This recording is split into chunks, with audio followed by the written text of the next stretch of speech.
پھر چوتھی علامت اگر ہم دیکھنا چاہیں، ہم غافل تو نہیں، تو غافل بندے کی چوتھی علامت یہ ہوتی ہے کہ وہ فضول کاموں میں وقت بڑا ضائع کرتا ہے۔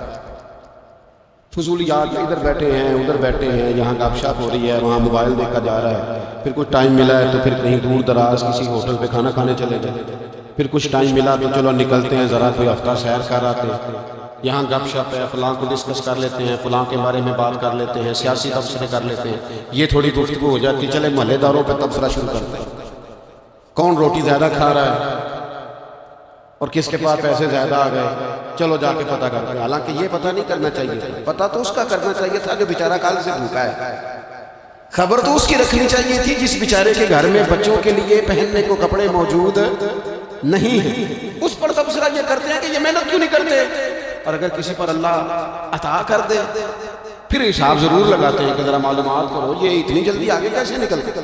غافل بندے کی علامت ہے وقت کا ضائع کرنا اور فضول کاموں میں ضائع کرنا اور بلا وجہ ضائع، اور ایسے سوالات کرنا جن کی ضرورت ہی کوئی نہیں، بالکل ضرورت ہی نہیں، کوئی مطلب ہی نہیں، لیکن ہم لوگ وقت ضائع، یہ غفلت کی علامت، غفلت۔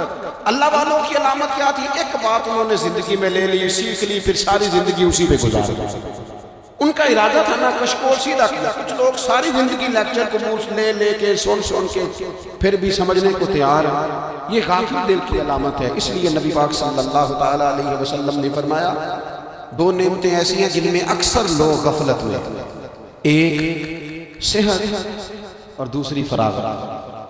لوگ بلا وجہ وقت ضائع کرتے ہیں۔ اللہ نے صحت دی ہے کسی خیر کے کام میں، اگر آپ کے پاس فارغ وقت ہے تو قرآن پاک کو یاد کریں، ترجمہ اور تفسیر سے پڑھیں، محبوب پاک علیہ السلام کی احادیث کو یاد کریں، اللہ والوں کی باتیں سنیں، وقت ملے تو عبادات میں لگائیں، نوافل میں لگائیں، تلاوت میں لگائیں، ذکر اذکار میں لگائیں، اور پھر اللہ مزید توفیق عطا کرے تو کسی کے بھلے میں وقت لگائیں، گلی سے کوئی کانٹا اٹھائیں، کوئی روڑا اٹھائیں، کوئی کسی کی مدد کریں۔ لیکن یہ غافل انہیں کی علامت ہے کہ اپنے وقت کو ضائع کرنا۔ پھر اسی طرح غفلت کی پانچویں علامت یہ ہے کہ اگر بندے کو دنیا سے پورا پیار ہو جائے، یعنی شب قدر میں بھی آ کے کہتا ہے یا اللہ کبھی پیسے دے دے، شب برات والے دن بھی کہتا ہے کہ مالک اگر کبھی کوئی ایسا سبب لگ جائے، یعنی بیت اللہ شریف کے سامنے کھڑے ہو کے بھی اگر اس نے مال ہی مانگنا وہاں بھی اس نے یہی سوال کرنا ہے، حب دنیا اتنی غالب آ جائے تو یہ غافل ہونے کی علامت۔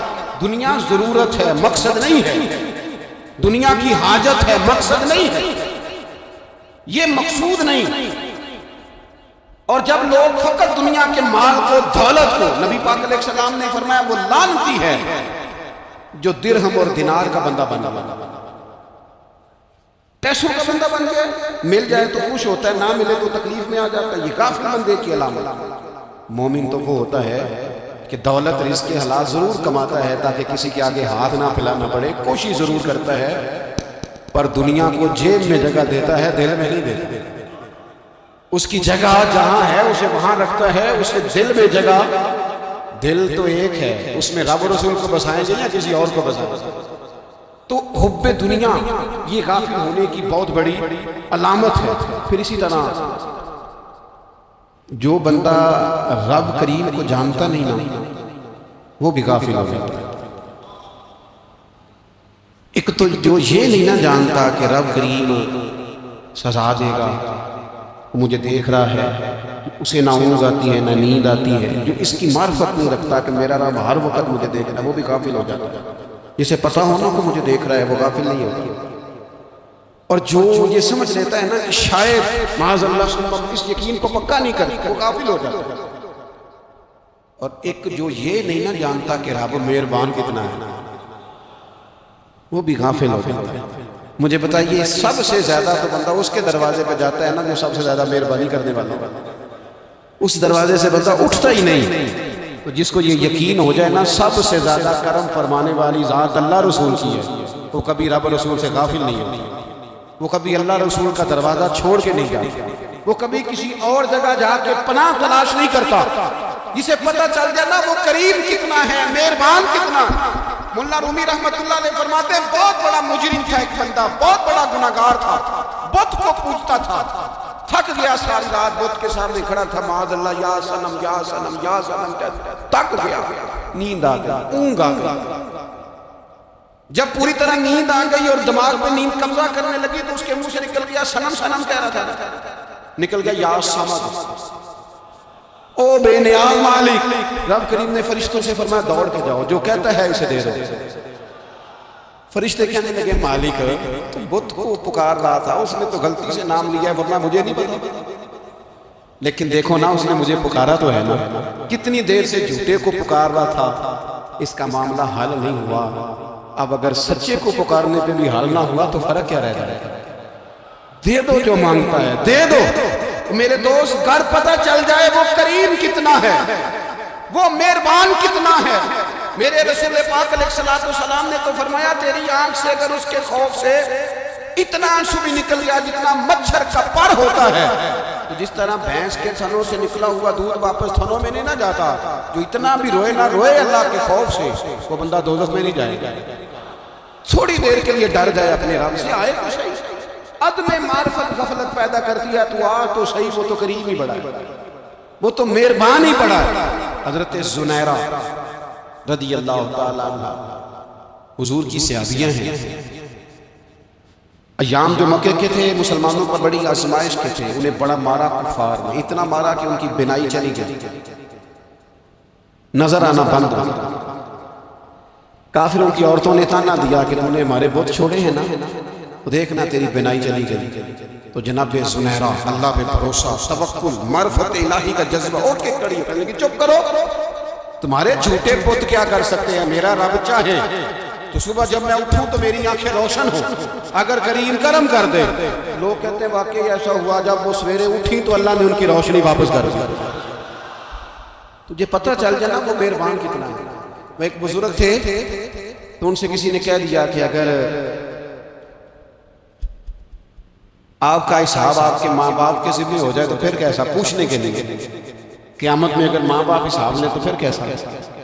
بڑے سیانے لوگ تھے جو دل والے تھے، کہنے لگے نہیں، رب کریم ٹھیک ہے، اس لیے کہ وہ ماں باپ سے کہیں بڑھ کر پیار کرنے والا، اگر یہ معرفت مل جائے وہ کریم کتنا ہے۔ اور جب بندہ پوری طرح اس کی بارگاہ میں آ کے تڑپ جاتا ہے نا، مولا میں جاؤں کدھر، تیرا دروازہ چھوڑ کے جاؤں کدھر۔ اقبال کہتے ہیں وہ ایک سجدہ جسے تو گران سمجھتا ہے، ہزار سجدوں سے دیتا ہے آدمی کو نجات۔ تجھے جگہ جگہ جھکنا نہیں پڑے گا اگر تو صحیح معنوں میں اپنے رب کی بارگاہ میں جھکے گا۔ تو میرے عزیز کوشش کرے کہ اس کی معرفت، اس کا کرم، اس کی عطا اور اللہ تبارک و تعالیٰ کے حاضر و ناظر ہونے پر عین الیقین، حق الیقین حاصل کرے۔ اور پھر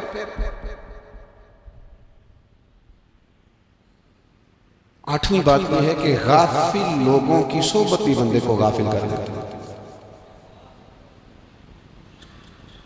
غافلوں کی صحبت میں نہ بیٹھے، ان کی صحبت میں بیٹھے، ان کے پاس بیٹھنے سے دل میں رب رسول کی محبت پیدا ہوتا ہے۔ غافلوں سے بچیں، چنگیاں دے لڑ لگی سان سے چولی چ پھول پے، جدوں میں پیڑیاں دے سنگ رل گئی تے میرے اگلے بھی ڈول گئے۔ برے آدمی کی صحبت بندے کو غافل کر دے، غافلوں کی صحبت میں کبھی نہ، کبھی نہیں۔ غافل آدمی آپ کو غافل کر دے گا۔ میرے نبی پاک علیہ السلام نے فرمایا انسان اپنے دوست کے مذہب پر ہوتا ہے۔ یہ بہت بڑے لفظ ہیں۔ فرمایا المرء علی دین خلیلہ، انسان اپنے دوست کے مذہب پر ہوتا ہے۔ تو دیکھ تم نے دوست کس کو بنایا، جو تیرے دوست کا مذہب ہوگا وہی تیرا ہو جائے گا۔ ہم نے دوست بنایا نا غوث پاک جیلانی کو، ہم نے یاری لگائی ہے نا داتا علی اجمیری سے، ہماری نسبت ہے نا معین الدین اجمیری سے، ہمارا تعلق ہے نا بہاؤالدین زکریا ملتانی سے، ہمارا